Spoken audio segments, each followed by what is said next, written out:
You know, I think medication management is so important when you're dealing with people who have an advanced illness. For example, I'm very fond of an Intensol. An Intensol is a highly concentrated oral solution of a medication.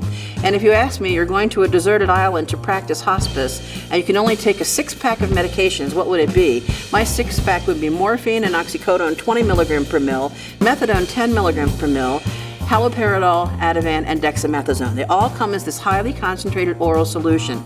Even if someone is obtunded and they can't swallow easily, you can put up to 1 ml in the buccal cavity, prop up their upper body about 30 degrees, and it just sort of sits there as a depot and slowly trickles down the throat. So we can manage people without using invasive therapies such as IV medications right up to the last moment of life, which is a tremendous boon.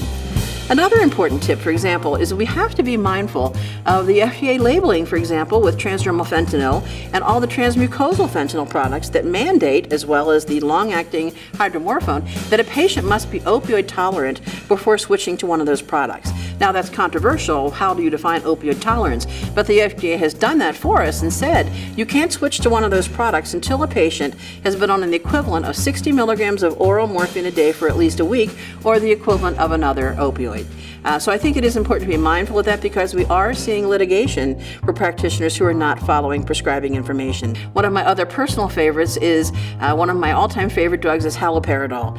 It's a fabulous drug for treating delirium, and we often wrestle with the black box indication about, or the warning rather, about using haloperidol to treat delirium in people who have dementia because it does increase the risk of death from cardiovascular disease. But you have to consider that inner turmoil of someone who is very close to the end of their life and they clearly are having very troubling delirium that frankly is very scary for patients and very scary for the families as well. Haloperidol is an excellent drug to calm that inner storm. So with all medications we have to consider the benefits and the burdens of therapy, and I think that is one where we clearly have to look at what this drug brings to the table.